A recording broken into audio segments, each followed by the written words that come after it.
Just start us off, Dan. Can you just tell me a little bit about who you are, what you do, and where you work? I started off as a electrician. We'll start at the very beginning. So at school, I didn't do too well. Wasn't really interested. I wasn't very academic at school. Never really interested in subjects like maths, science, English, all that stuff. I was quite hands-on from a young age. So I finished school not really knowing what I wanted to do. I went into college to learn a trade. I did a basic construction course. I did paint and decorating, basic plumbing and electrics. And from there, I went down the path of being an electrician. So I qualified as an electrician at a company called Armstrong's. I went in as an apprentice, time served apprentice there. Yeah, and I worked as an electrician there for about 3 years. And then I wanted to move on basically within the firm. I started another apprentice with Armstrong doing a heating and vent course. We pre-manufacture plant rooms, so majority of the work we do is mechanical, electrical. So I qualified in heating and vent level 2.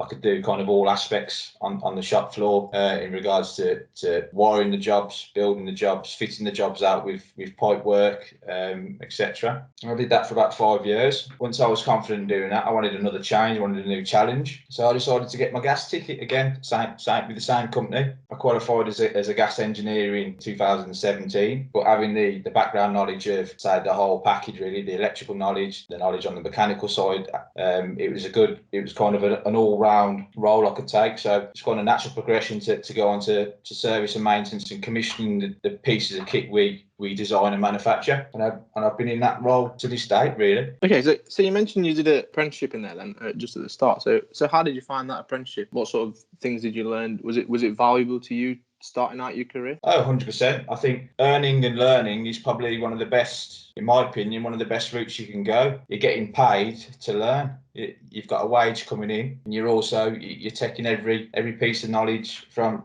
your work environment, the people you work with, and you're also doing the technical aspects at college. So in my opinion, it's served me well. I think the apprenticeship is definitely a decent starting point in life. I was lucky to land it, really, and then with the right attitude and work ethic, you can work your way up in the company. And how important do you think it is to work your way up in a company? Because a lot of people maybe who come out of university will go into straight of that mid-tier, middle management level, and maybe they haven't done those entry-level jobs, so maybe they don't have the understanding of what it's like to do those entry-level jobs. So is it important for you to work your way up through a company, to understand more about the company and understand what it's like to do those entry-level roles, so as you move up through the company into positions that you are now, you understand what it's like for those people to work those entry-level roles? 100%. It also gives you a good aspect of how the whole system works. So some of your best management, in my opinion, today are people that have been there and done the job, and that they know how it goes. They're not going to you're not going to pull a fast one over them, because they know exactly how it should be done, or how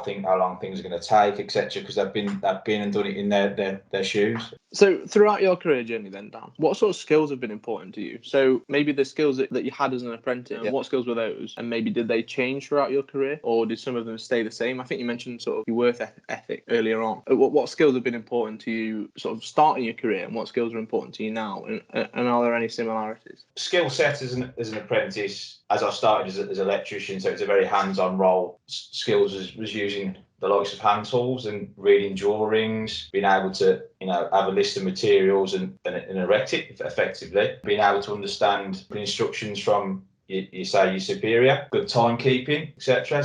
Making sure the jobs are done on time. And then as you grow in your career, of course your skills adapt. You become more wise in the role. Once I kind of not got bored of electrics, but I was at a level where I wasn't really being challenged anymore. So I needed a new skill set. I needed to go back to college and sharpen my tools, kind of thing. So I learned a different trade. As I said, I went into mechanical aspects. Again, always improving. Learning new skills, another string to your bow, as you'd say. And how important is it to keep learning then? Because I suppose when you got to the end of that first role, if you like, you probably could have sat there quite easily, and it'd have been quite easy for you as well just to do that day in, day out because you knew it so well. So why was it important for you to take on that next challenge and keep learning? I feel as if it's just part of who you are. I mean, I constantly I get comfortable and then I want to step out my comfort zone and take on a new challenge. I just feel as if I don't know where that hunger's come from. I feel as if it's just, I don't know, it's built inside me, I suppose. I constantly want a new challenge. I think it's probably a good attitude to have. It definitely makes you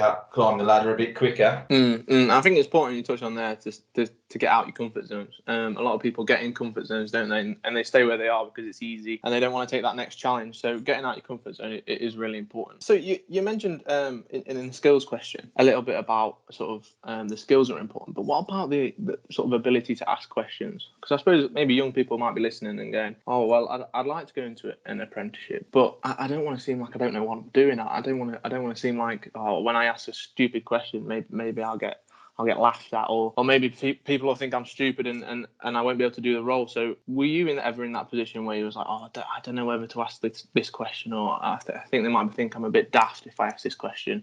And is it important to you to ask questions? And now in your role now, is it important that people ask you questions so that you know that they're doing the job right? Because if someone's not asking you questions, are you a bit concerned? No question's a stupid question, is it? You should have that attitude. You should never be afraid to ask a question if you're unsure. I'd rather someone come up to me and ask me, so how do I go about this, rather than doing it incorrect and having to do it again. It's time wasted on the job and materials wasted. When I was an apprentice, probably I thought that should have really asked this question, but I think deep down everyone's got to stop. Most tradesmen have had an apprentice that have been there themselves, so they're going to understand. They're going to say, it's a waste of time. All for asking questions, definitely. Be sure on what you're doing. Yeah, and that's the thing as well. Like you mentioned, a lot of people in trades and a lot of industries have started in those positions anyway, and they would have had those same questions when they were your age and when they were just starting out. So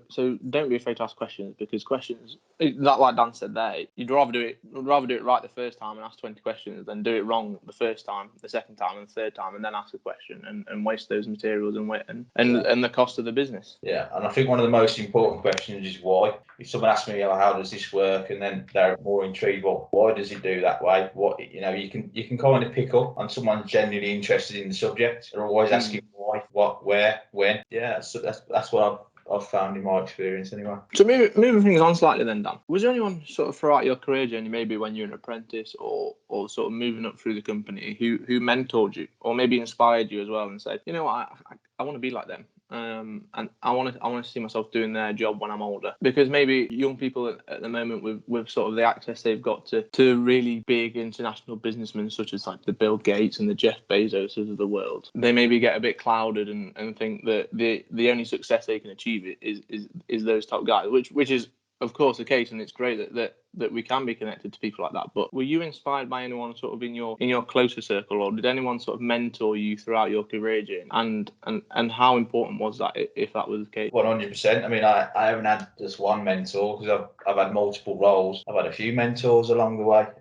You try and harness all their knowledge they've got, just pick the brains. From a very young age, I always was interested in the people that used to come into, because it's like a shop floor environment, a working factory. You'd always like see engineers or whatnot turn up to what you've built, test it out, comment on it, snag it. And I've always thought, well, what kind of role, how they got to where they are now, and I'm probably interested. I'll be interested in that kind of role, and that's what kind of made me climb the ranks really to a position where I'm doing that myself now. So definitely, I think mentors are key, and once you've got a vision, just work towards it. Definitely, mentors are really important, and like you've touched on there, that they can come from sort of your really close environment instead of those big stars that we see on the Instagrams and the Twitters and the Facebooks. Again, although it's good to strive to achieve that, the inspiration can come a lot closer to home. So if you had the chance then, and using hindsight a little bit here, sort of knowing what you know now, and you had the opportunity to speak to your younger self, maybe just finishing GCSE when they didn't go so well, or in that college course, is there any bits of advice you'd give to yourself? If you could say, look, actually, it's going to work out all right. You're going to be okay, or is there anything to say, actually, instead of doing this, why don't you think about this? So, is there any sort of little bits of advice you give to your younger self if you had the opportunity to sort of have a 5-minute conversation with them? If anything, a confidence thing. Sometimes you kind of hold back because you think you're not ready for a certain position, and in hindsight, 12, 18 months down the line, you're probably thinking, I should have took that. So just go with your gut instincts. Don't be afraid to step out your comfort zone. Rise to the challenge. Don't put too much pressure on yourself. But I feel as if pressure is, to a certain degree, does help. Yeah, it makes you strive and want more. And I think that's a wonderful way to end. Put a little bit of pressure on yourself, not too much, but push yourself into those challenges.